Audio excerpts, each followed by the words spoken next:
What's up, my fellow gamers? In today's video we are going over the best starting civilization for the brand new official global launch of Age of Empires Mobile. Like and sub for more amazing gaming content. So there's also one additional thing that I want to go over, because the civilization you choose now starting out is not the civilization you're going to take forever. So basically what you can do is you can change your civilization throughout your playthrough. So eventually you are going to want to switch from your starting civilization to a different one later on that is going to be a better fit for you once you get to that like mid to end game range. So I'm going to go over that as well. I'm going to talk about every single civilization, what I think about it, whether it's good, bad, whatever. I'm just not going to flat out say this is the best one, and you know, because there's a bunch of different options for play styles depending on what you're looking to do with your account. There's, you know, a lot of different options that you can go through. First one we got is Chinese. Now this is the one that I would say a lot of people recommend you start off with as your first civilization. This is going to give us archer defense plus 5%, which is really amazing because archers do a lot of damage. I would say archers are like your main damage dealer. So getting an extra 5% defense really helps with survivability for them.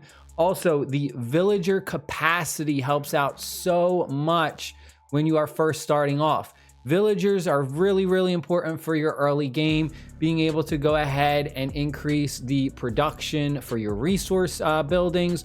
Also going ahead and using them to do different things like increase the building speeds. You're going to have a whole area where you're going to need villagers in order to activate a special bonus that will instantly just go ahead and reduce timers by like 2 hours.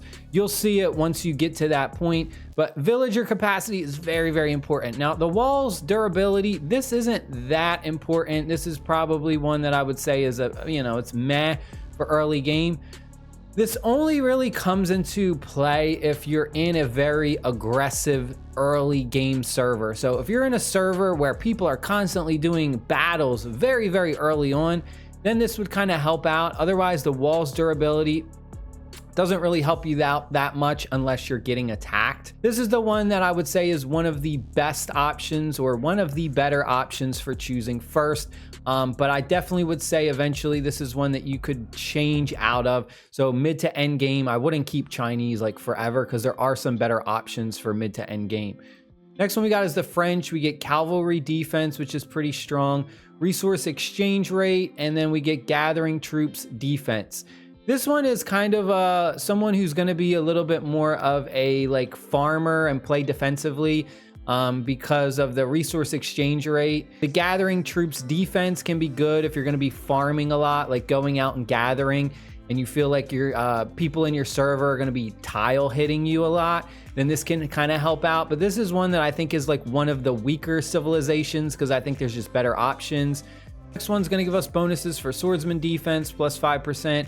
All unit types siege damage 5%, and then stone gathering speed in the world. It's okay for the beginning of the game, but really, you know, like I said, there's better options. The one that I think is going to be good for mid game is the all units types siege damage. Now siege damage comes into play when you're going ahead and you're attacking those like wall garrisons to go ahead and get to the next level of the map. So when you first start off, everyone is on the outside of the map, and then to make your way towards the middle, you're going to have to go through and basically defeat or destroy these like walled areas, and that's where the siege damage really comes into play. It'll help you destroy those like walled out areas, those forts, whatever you want to call them. So that way it's easier and faster for you to progress your alliance to that center area. So siege damage can be good once those other areas open up, like the next middle part, and then finally the center, and you're like trying to advance.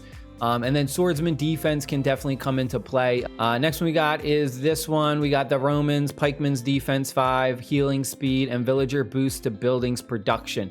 This is only a plus 30, which isn't that much. It's okay. The healing speed can be good if you really need it and you're constantly having your troops put in the hospital. but honestly, this is one that I think isn't the greatest. Next one we got is the British. We get our archers defense 5, players citadels defense bonus 10, and the production of mills plus 5. So this is another one that's very defensive. So this is really good if you are going to be in that mid to end game and you're very worried about having other people attack you, because it's a very, very defensive heavy build. You're getting that citadel defense bonus, which is really good for other people trying to attack you and steal your resources. And then you're also getting the archers defense, which is pretty much the same as the Chinese one. You get the archers defense. So those two are really good that you get this same one, but this is more of a defensive stance for that mid to end game, something that I wouldn't take as an early game player. Next one we have pikeman defense, troop load, gathering troop unit loss prevention. This is a better version of if you are strictly just going to be gathering resources and nothing else. Now, what I would say is I would use this one, the Egyptians, if you have like an alt account that's going to just be a farming account and you're just going to constantly have them out gathering resources, and then you're going to be using that alt account to feed your main account those resources. So this would be like a good option for an alt farming account because of that troop load bonus. And also if you do have someone else in the server a tile hit you, at least it will reduce the amount of troops that you're going to lose from that. Next one we got is Japanese. Now Japanese I think is probably like the second best one as opposed to like the Chinese. I would say the Japanese is like could be the first one or the second best starting, but the Japanese one is also really good for like mid game and end game as well. So we're getting swordsman defense 5%. We're getting attack bonus against player citadels 5%. So if you're going to be a big pay to win player, you're going to be spending a lot of money, you want to have a very aggressive play style, you're going to be constantly attacking other live players, this is the one that you want to take. So if you're going to do this early game, like if you want to be very aggressive early game, I would recommend this. Otherwise, Japanese would be one that I would switch to like mid to end game. After you already have your buildings and a town established, and then you're starting to focus on stealing resources and attacking other live players. The other bonus that we get is attack against tribes in the world is going to be plus 10%.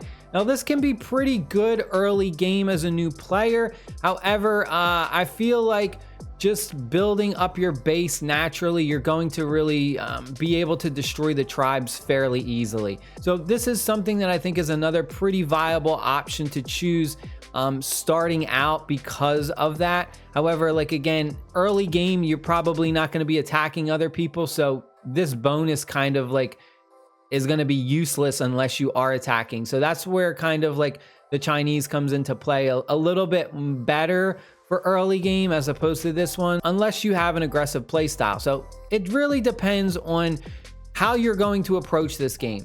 And the last one we got is going to be the Koreans. We got cavalry defense, we've got looting limit, and we've got resource storage protection rate.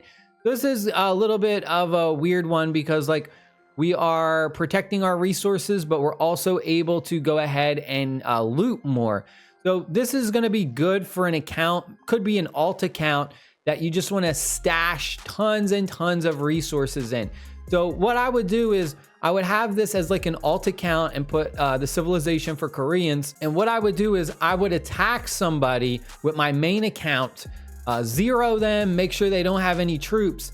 But if they still have a ton of resources that could be looted, then I would use my alt account, which would be the Korean civilization, to go ahead and just steal the resources and not have to worry about really losing any troops because the enemy's already zeroed. So that way you would get tons more resources from the looting limit, and your resource storage protection is an extra 10%. So that account would just strictly be a big account that just has tons of resources, and you just use it to loot people after your main account like goes and zeros someone. So that would be like a, you know, an alt account. I don't know if I would use this as really like a main account, but yeah. So hopefully you guys have a better understanding of the civilizations and like which ones are good to choose early, mid game. I really wanted to explain everything because just saying, oh, choose Chinese as your starting civilization, that doesn't help you out. You know, you're going to be playing this game for weeks, months, however long you're going to be playing it, and you really want to understand the strengths and weaknesses of each civilization and how you can utilize them to different strategies or different play styles depending on what you're looking for. I hope you guys and girls enjoyed the video. Stay happy, stay safe, and I'll see y'all later. Peace.